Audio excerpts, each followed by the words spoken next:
Have you ever had a near-death experience? Or perhaps someone you know may have had a near-death experience. Well, if so, we would love to hear your story and have you as a guest on our podcast. For more information, visit NDE.world.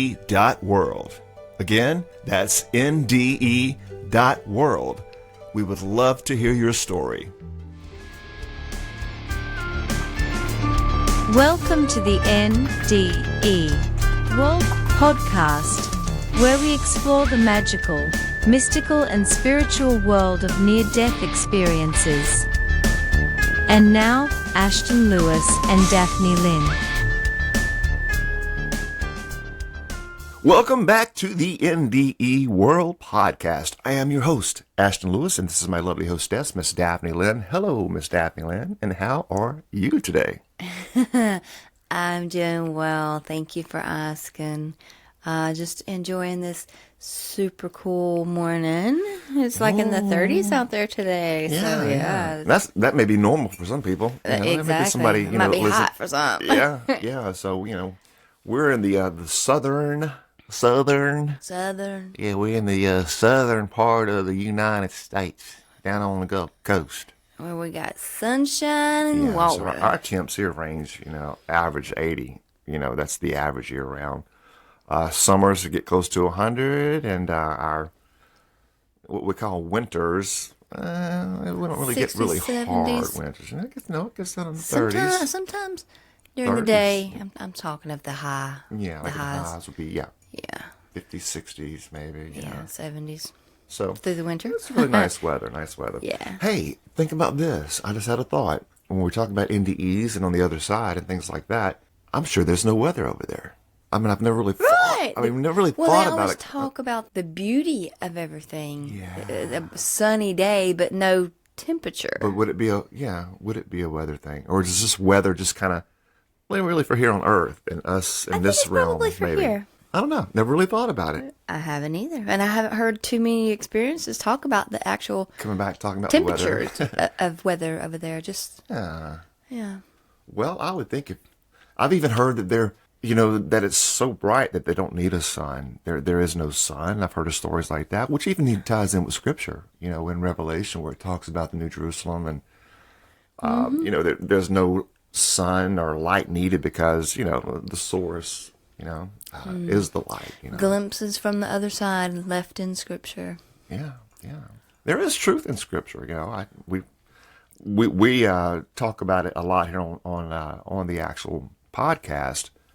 Our view is more or less kind of, it's different from the mainstream because of our experience and years of research and really looking into this stuff. So I love the Bible. I love what it represents and all. I just personally no longer choose, let me emphasize, choose to follow any particular dogma, any particular religion. I don't need it. There's no point in it. We've grown past that. We know what we know. I don't have to go through somebody to get to God once I realize that I am God and God is a part of me. You see, exactly. Think about that. If you are, and I am, and she is, and he is, and they are, and we are, and everybody is, and source, everything, and everything. Even the air is God. Nothing is God. And it makes so much sense, and if that's what it is, then why do you have to go through somebody to get to what you already are? It doesn't make sense. It scrambles my brain. I can't wrap my mind around that when even now. Jesus himself said that God is within, that kingdom is within. God is within all of us. He taught that. Mm-hmm. This was his teachings, but people taking. I don't want to get on a religious discussion this morning. Put the brakes on.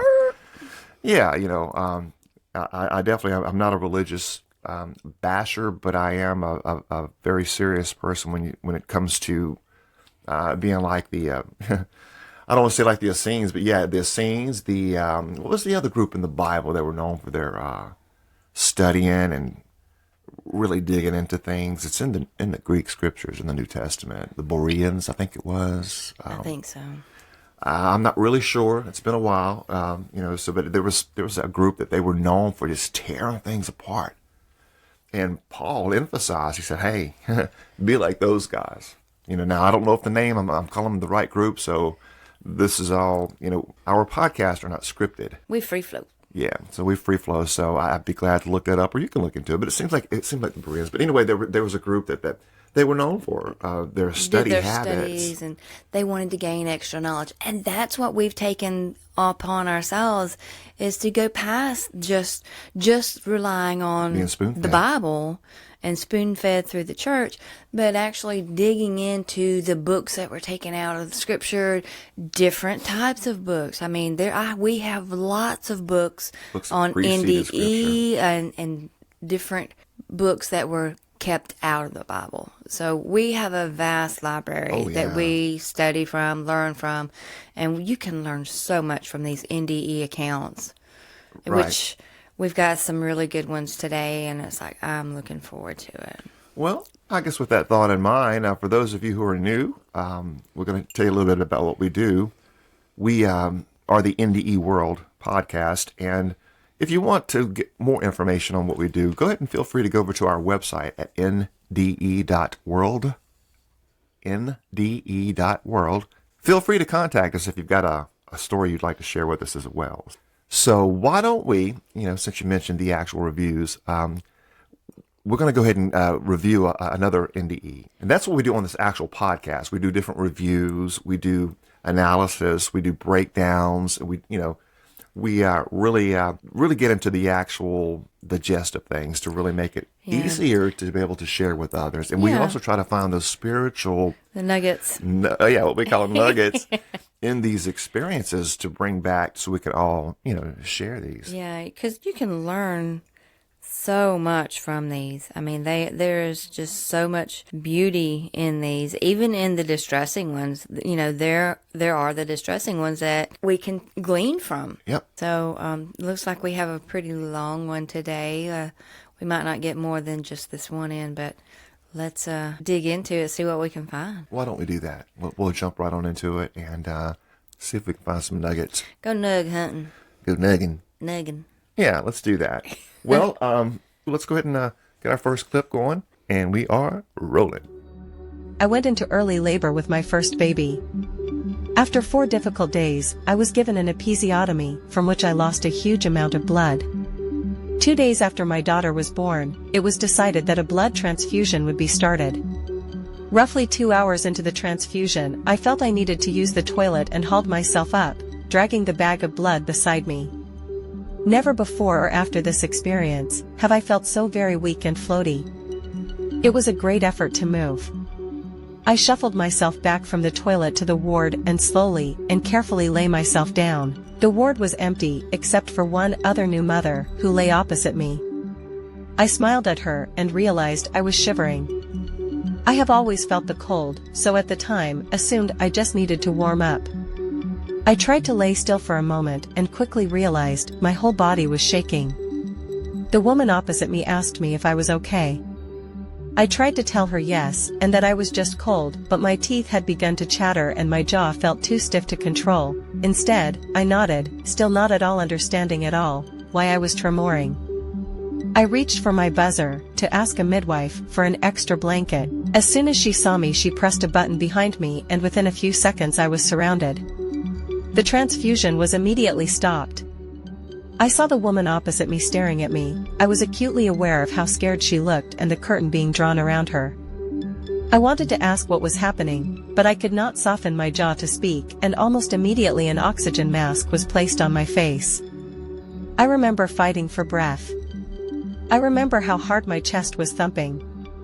My thoughts seemed scattered, my eyes somewhat frantic, and when I noticed my fingernails turning blue, I very calmly, internally thought to myself, "Oh, I'm dying." It was very matter of fact with a hint of oops. I tried to keep myself calm internally. I was talking to myself in my mind, thinking of my family, trying to gain strength from thinking of them. I remember feeling frustrated, annoyed that they weren't there with me, that I couldn't tell them goodbye. I tried to keep my eyes open, but suddenly felt so very tired. My eyes were so heavy, so I let them rest, and then I was up. I briefly hovered over my newborn baby, hoped she'd remember me, then I was traveling. It felt like I was shooting through a tunnel, but I couldn't see any sides to it. It was dark, but illuminated. I was not alone, I could sense a presence with me. I was tumbling, forward/upward at an unfathomable speed. It felt like wind. All throughout me. Inside of me. I likened it at that age to being on a roller coaster, that rushing feeling. It was wonderful. I felt so light, so free. Simultaneously, I experienced this fully and watched myself experience this with clear vision from a little distance. I can still see myself tumbling if I concentrate on the memory. This traveling went on for some time until I became aware that I was in a new place. Like a room without walls, without a ceiling, without a floor. I had 360-degree vision and could see all around me. Again, there was darkness, but I did not feel afraid. Again, I felt a presence, and also felt complete trust in this company. A movie, for want of a better word, began to play. It was black and white and huge, as if I were staring at a giant screen that filled the whole of every which way I turned. The movie was my life from birth to death, every minute of it, every event I had ever experienced. I watched it and I relived it. It was at this point I realized time did no longer appear to me as it had in my body. It was as if I were projected into a moment, or dragged through time, backwards before forwards, to re-feel. I witnessed at this point the sexual abuse I had experienced and suppressed as a young child, as well as out-of-body experiences I had at this time and at night when I was lying in my bed. I could see myself flying out of body, and I remembered. It was at this point I also saw and recalled a guide that had been with me throughout my growing. While watching/re-experiencing each moment, I found I was now able to experience each event through the emotions of all present at each time. I watched my own poor mistakes and learned from every reliving. I watched myself as a child, bitten by a guinea pig and in shock, half launch it onto the sofa. I felt shame at this time, because I felt the fear of the guinea pig. No one condemned me. I was asked only what I had learned. I was comforted at this time. Consoled and reassured. I had learnt so much. How big an impact my seemingly small actions had on a large scale. How my choices and behavior rippled through the lives of countless others. How the love I showed spread like wildfire. How the way I mistreated others deeply hurt and affected them, and also how that pain, fear and confusion would then impact the lives of others too. In the time I spent in this reliving, I developed a deep gratitude for many things. The experience of life for one. The people and the hearts that had touched my soul in beautiful ways, and the fragility of being human. My newfound wisdom seemed satisfactory, and we were moving. Again, we traveled through the illuminated darkness until I saw a pinpoint of light in the distance. When I saw it, it was like a remembering. I knew where I was headed and I wanted to get there, fast. I can't recall if I was moving myself towards it or if I was being drawn to it somehow, but it was a need/desire within me. We moved faster and faster toward this beam of light. It grew in size in my vision, in intensity. I felt like I was flying. We burst into it. And it was indescribable. It was every incredible feeling that I will never be able to describe. It was immediate peace. Absolute, whole peace all throughout me. There was no pain, there was no fear, there was no shame. I felt completely accepted. Totally whole and loved. Loved beyond comprehension. Loved in my entirety. Loved with a love I have not felt here. Loved with the purest love there can be. I felt I was home. I felt I knew this place/space/being. It was light. It filled every space of my 360D vision. It had no form that I can recall, which for a long time left me with other questions, but it was beautiful, and not blinding in the slightest. It was as if I merged with the light, it absorbed me, I absorbed it, we became one, completely. In these moments, I learnt much. About our existence as humans, about our planet and what we as a species need to do to resolve its problems, the healing that our planet and us as people need. I was communicating with the light as well as experiencing being within it and one with it. A conversation began, using telepathy I assume, and I was asked if I would like to return. The absolute truth of my soul is that I felt completely insulted at this suggestion. I was horrified at the thought and felt myself loud within me, respond, no. There was a pause and I felt a little confused, wondering why this was being asked of me. Again, the same question repeated within me, do you wish to go back?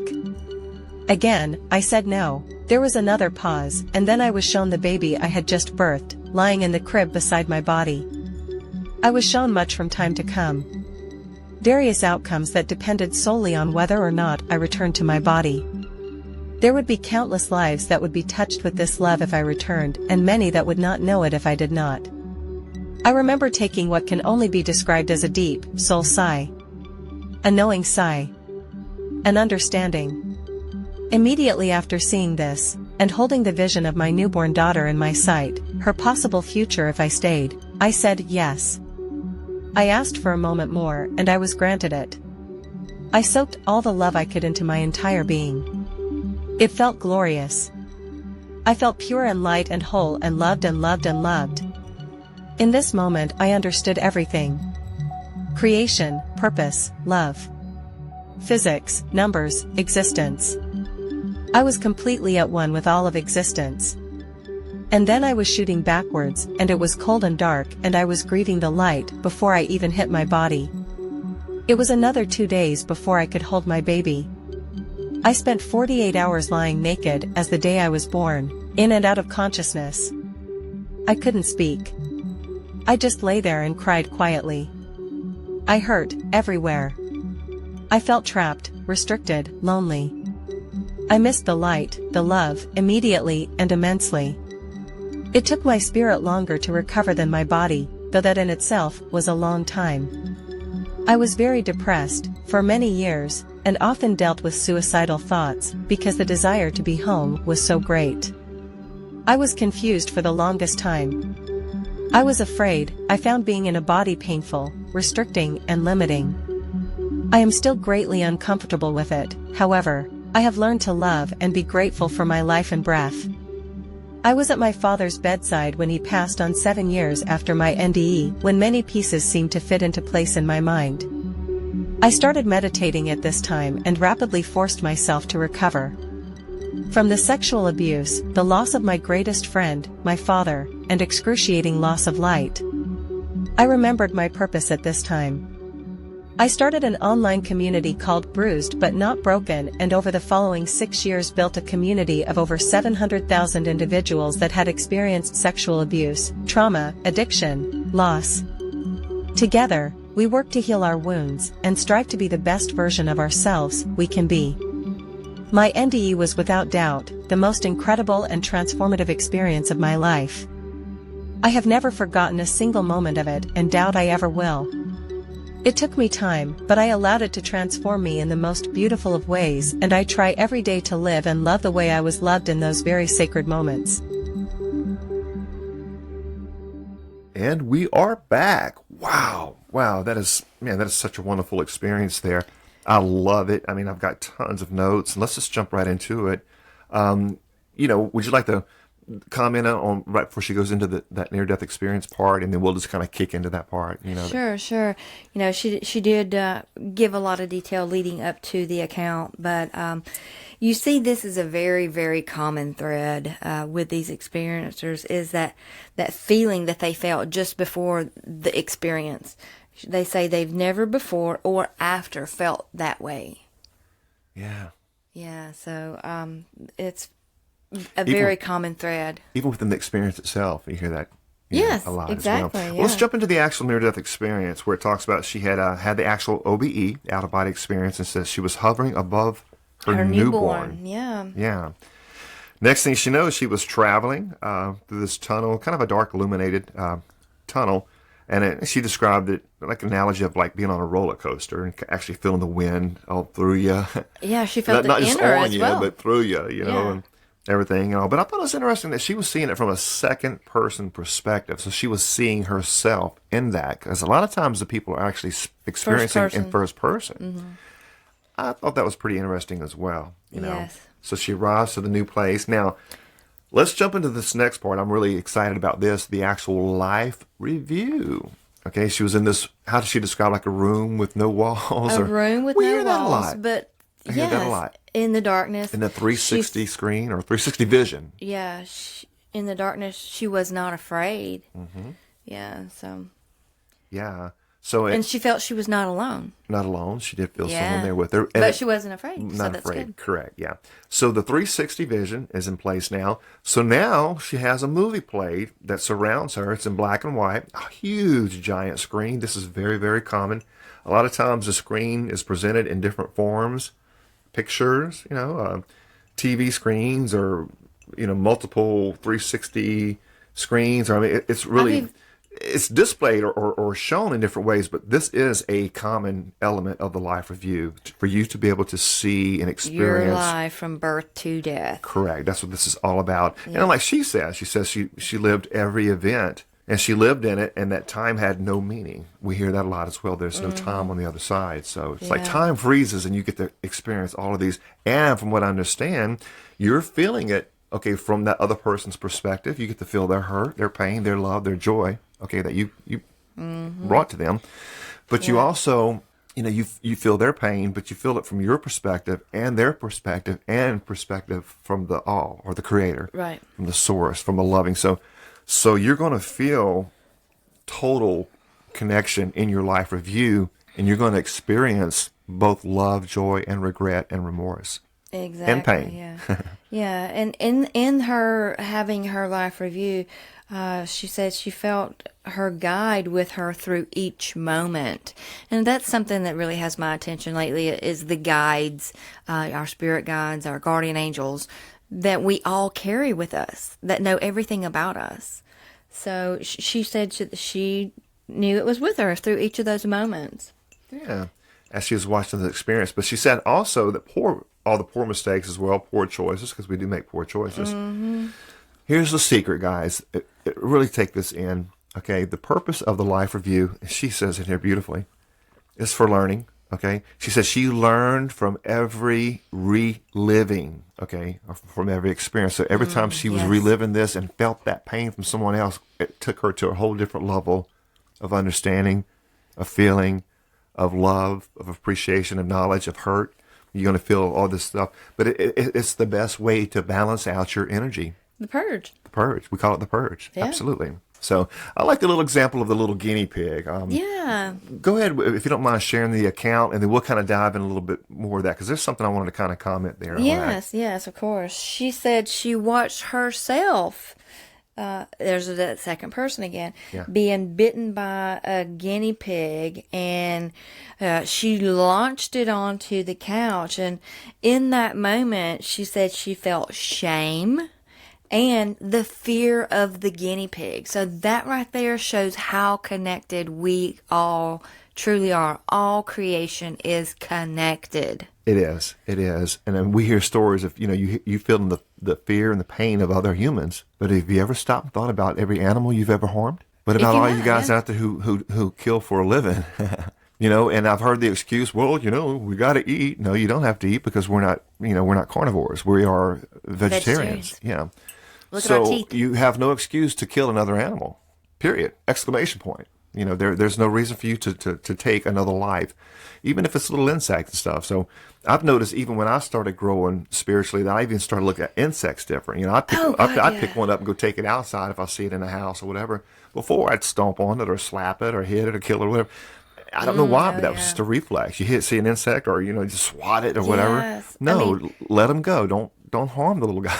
Yeah, I've got to where once I was spiritually awakened to this connectedness and that it is a life as well, then if we had an insect or a bug or something get in the house, I literally have taken many times, caught it in a napkin and released it outside. I don't destroy that life anymore. That's happened for me as well. My life has totally changed, even on that microscopic scale. And imagine, I'm sure they have fear, because it's instilled in them, about humans because of the kill mode we have in us. So kill I'm everything, sure that it kill felt each other. Fear, but after it was released, it was like, oh wow, okay, thank you. Well, here's one thing to remember, guys. Everybody, please listen to what I'm saying. this is the most important part of all of this. And always remember this. We get this time and time and time and time again. And the lady, she explained it beautiful here that no one condemned me. Right. Only comforted me, and there was no judgment. So many people are so scared of a judgment, and you're going to be judged for your cruelty and your bad. Well, you're not going to be judged, but you're going to have to re-experience and feel what you did to others. That comes from the doctrine that's pushed. Yeah. But I love that she said she was actually consoled and reassured in that moment, that she realized the big impact that seemingly small actions had on a large scale, the ripple effect of countless others. And she was shown how love actually spreads like wildfire. Yes. Also how she had mistreated others, deeply hurt and affected them, and how that pain and fear rippled on and hurt others. Exactly. So we're all connected. Exactly. Now, here's the one thing I want you guys to keep in mind as well. I hear this question a lot, and the question is this: what did you learn this time? Yes, and she did say she learned a deep gratitude and the frailty of humanity. Yeah. So also another version of that, what did you learn this time, is also, well, what can you do better next time? And exactly. that is a loving Father. That is a loving being, a loving entities. The benevolence. That's that loving kindness. Exactly. That they're not wanting to harm you or hurt you. But it says here that what did you learn? What can you learn more and better next time? Like you said, she had that deeper gratitude for life and humans as well. Yes. So now at this point, this is when she had her life review, and we do notice a lot of times people do go straight to their life review, really depending on what kind of life they live, I'm guessing. But sometimes they'll go through the tunnel and the light and start seeing family and beings and things like that, and then they'll be, next thing you know, I'm having a life review. So it's different where it falls in line as well for different people, but many of them do go straight into a life review, and that's what happened in her case. So she's had her life review, and the next thing she notices the little pinpoint of light off in the distance.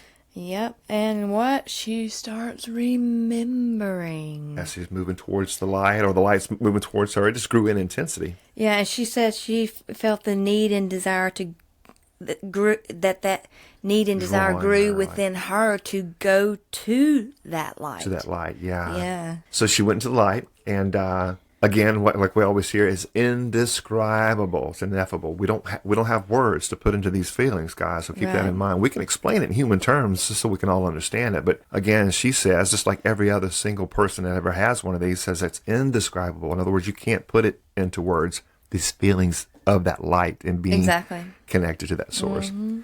So she says she felt immediate peace, whole peace. Okay, no pain, no fear, no shame.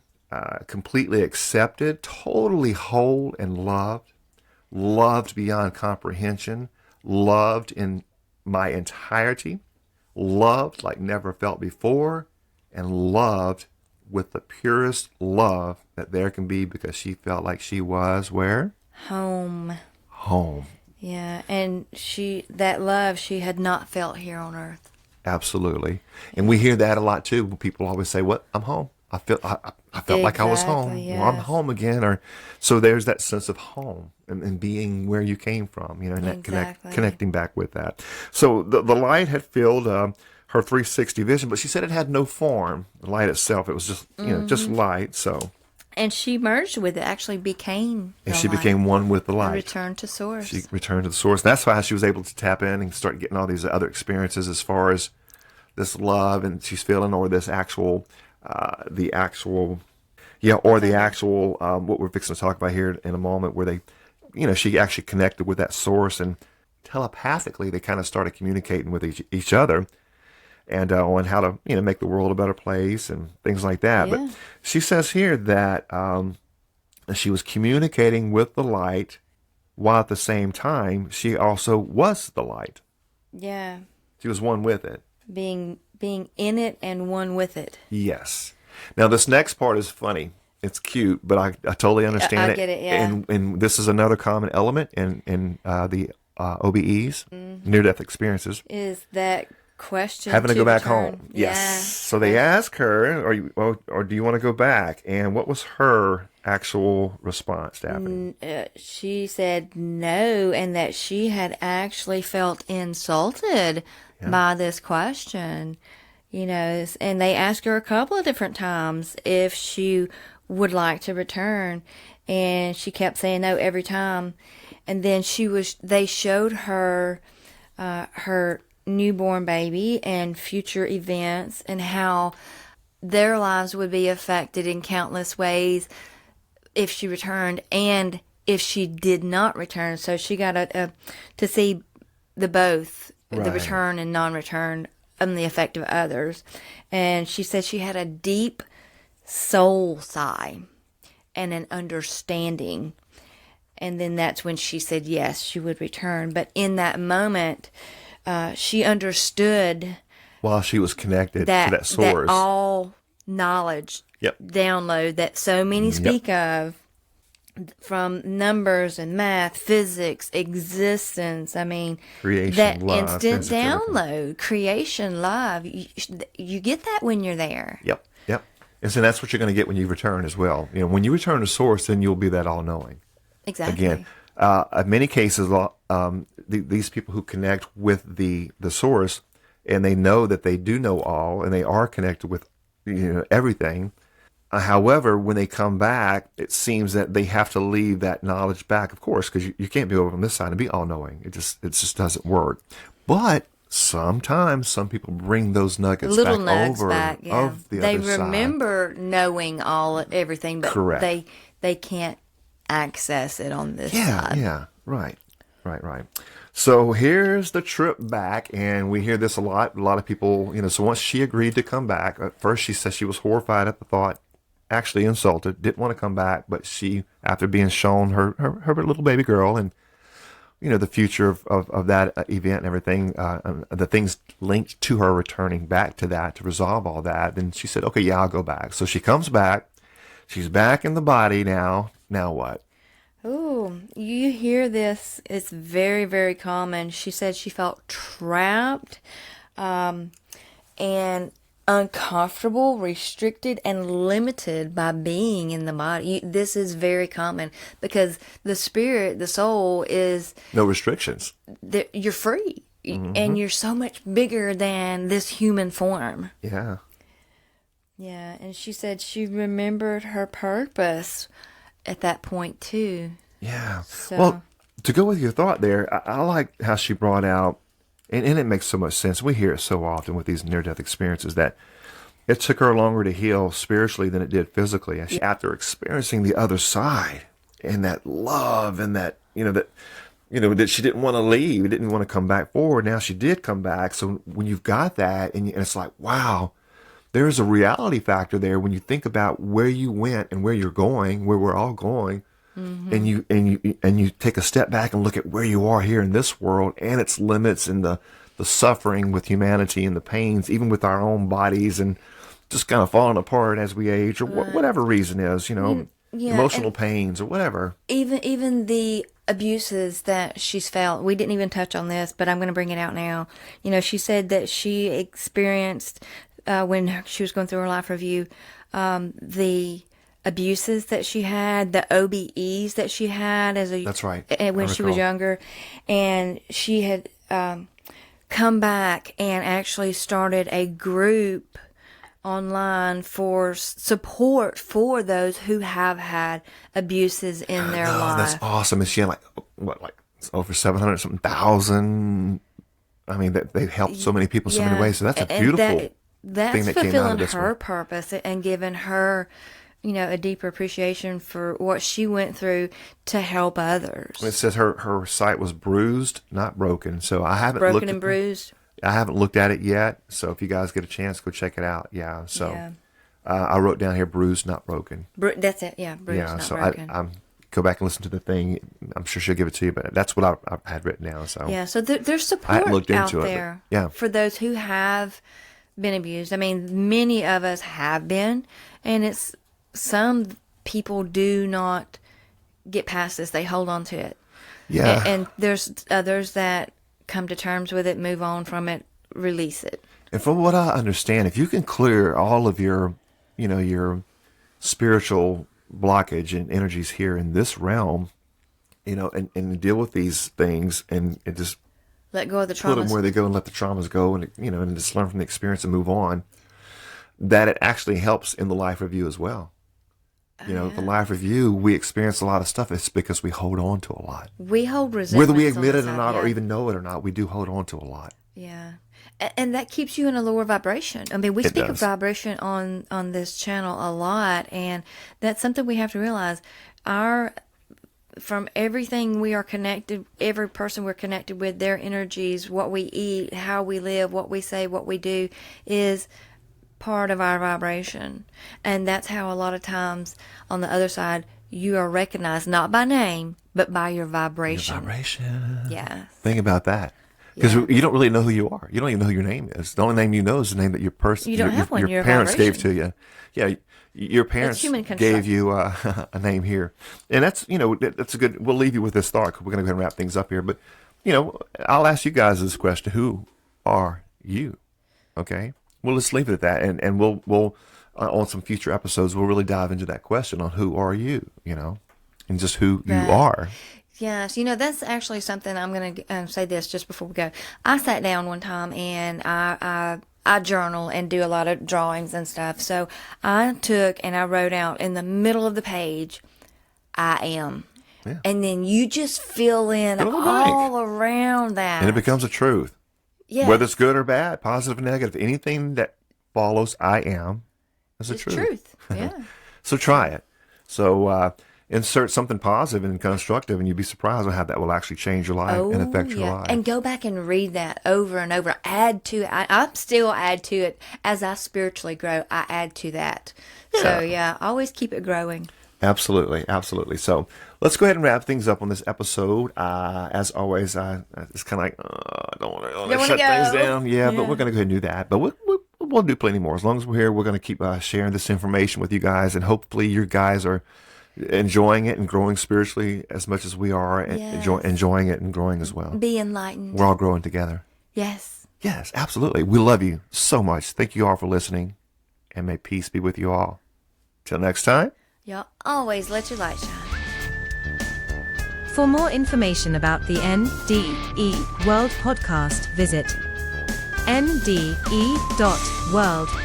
That's nde.world.